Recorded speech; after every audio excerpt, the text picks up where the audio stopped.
The Washington Commanders have benched Taylor Heinicke for Carson Wentz. Washington started the season 1-4 under Wentz, but got hot with Heinicke under center and rallied to get to 7-5, but the Commanders have lost their last 2 games and are barely clinging to a wild card spot. Washington made the switch to Wentz during Week 16, a loss to the 49ers, and are sticking with him in Week 17. The Commanders are in a tough situation, and I understand why Washington is moving on from Heinicke, but I don't agree with the decision and think the Washington Commanders are making a huge mistake. The Washington Commanders traded for Carson Wentz in the offseason, giving up a second, third, and conditional third to the Colts. He was the expected starter all offseason, and that was the case. He started Washington's first 6 games of the year. The Commanders beat Jacksonville in Week 1, and Wentz was solid. He threw for 313 yards, 4 touchdowns, and 2 interceptions. Washington lost its next 4 games. Wentz played well in Week 2. He had 337 yards, 3 touchdowns, and an interception. It was a great first 2 games, but the last 4 didn't go nearly as well. Over the span, Wentz had 839 yards, 3 touchdowns, and 3 interceptions. From Week 2 to 5, Washington lost to Philadelphia, Dallas, and Tennessee, and Wentz had a game-sealing pick in the red zone in the Titans' loss. Taylor Heinicke took over as starting quarterback in Week 7, and Washington got hot. The Commanders won Heinicke's first 2 starts versus the Packers and Colts. It's not like Heinicke blew anyone away in those 2 games. He passed for 480 yards, 3 touchdowns, and 2 interceptions. He was fine, but he did bring more of a spark to the offense than Washington previously had. Week 9 still stings a bit. Washington was up 17-7 in the 4th quarter, and the Vikings stormed back to tie it and hit a game-winning field goal late to win it. That was a very frustrating loss, and Heinicke did throw a horrible interception in the 4th quarter that essentially cost Washington the game. The Commanders responded by defeating the 8-0 Eagles on Monday Night Football the next week, but it's not like Heinicke was the reason for the win. He passed for 211 yards and didn't throw a touchdown, but did have a pick. Washington won its next 2 games versus the Texans and Falcons. Heinicke had 329 yards, 2 touchdowns, and an interception in the 2 contests combined. All of a sudden, Washington was 7-5 after starting 1-4. Over the next 3 weeks, the Commanders faced the Giants twice and had a bye in between. That first matchup ended up in a tie, and the second, Washington lost. Even his touchdown pass to Curtis Samuel was a beautiful over-the-shoulder throw. I think Washington was chomping to have a chance to play Wentz, and Heinicke's turnovers gave that opportunity. On Wednesday, Washington announced Carson Wentz was going to start in Week 17 versus Cleveland.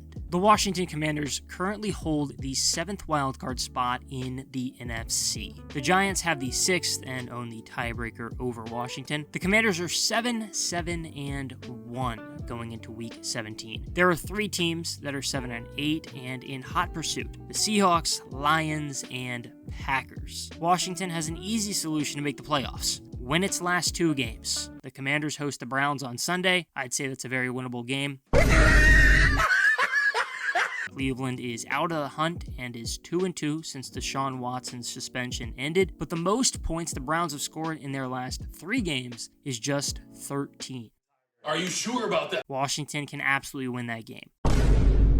That leaves Week 18 against the Cowboys. The big thing there is that Dallas is probably not going to be playing for anything. It is extremely likely that the Cowboys will finish second in the NFC East, but hold the top wildcard spot in the NFC. And that may be wrapped up in Week 17. Dallas may rest its starters, and that could open the door for a Commanders victory and postseason berth. The path to the playoffs for the Commanders is simple: beat a disappointing Browns team and a Dallas team with nothing to play for. The last 2 weeks of this season are going to be huge for Carson Wentz. He is taking over behind center for Washington and has a lot to prove, especially after what happened down the stretch a year ago. Wentz played for the Colts in 2021, and after week 16, Indianapolis was 9-6 and needed a single win in its last 2 games to make the postseason and fell short. The Colts lost by 3 to the Raiders in week 17 and followed it up with an absolute disaster performance versus the 2-14 Jaguars. Jacksonville beat Indianapolis 26-11 to end the Colts' playoff hopes and leave a sour taste in everyone's mouth that ultimately led to the Colts trading away Wentz one offseason after trading for him. Carson Wentz has to succeed in these last 2 weeks. He likely won't be in Washington next season. There is no guaranteed money left on his deal, and I highly doubt the Commanders want to pay him $27.2 million in 2023. I would continue to start Taylor Heinicke over Carson Wentz, and there's a lot of reasons why.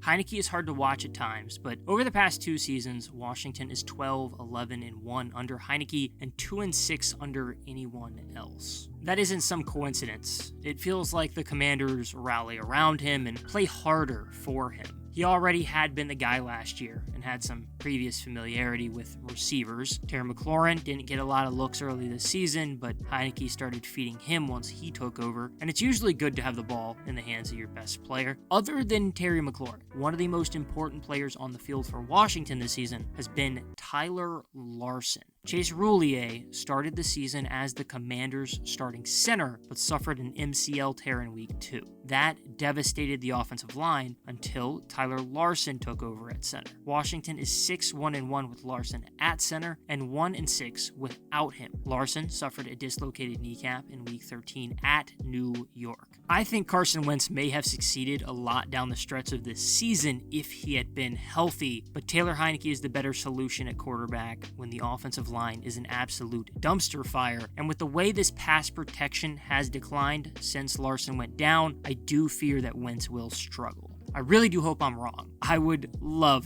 for the Commanders to make the playoffs. Washington has only made the postseason once since Kirk Cousins left. The last time Washington won a playoff game was in 2005. I don't really remember it. I was only 6, and I've been waiting for that feeling of what it's like to win a playoff game. Darren is a big Patriots fan. He's seen a lot of winning, and it'd be nice to even get a glimpse of what success feels like. I don't think starting Carson Wentz over Taylor Heinicke is what gets the Commanders there, but I really hope it is. The decision to start Carson Wentz instead of Taylor Heinicke backfired in a huge way in week 17 versus Cleveland. Wentz sucked. He completed 16 of 28 passes for only 143 yards and threw 3 interceptions. I'd say 2 were definitely his fault, but all 3 were bad decisions. He looked horrible, and Commanders fans booed him off the field. I don't know where Washington goes from here. If the Packers beat the Vikings on Sunday, Washington is eliminated from the postseason. I have to imagine that Sam Howell will likely start in week 18 if that's the case. The Commanders are a disaster, and starting Carson Wentz turned out to be a horrible mistake.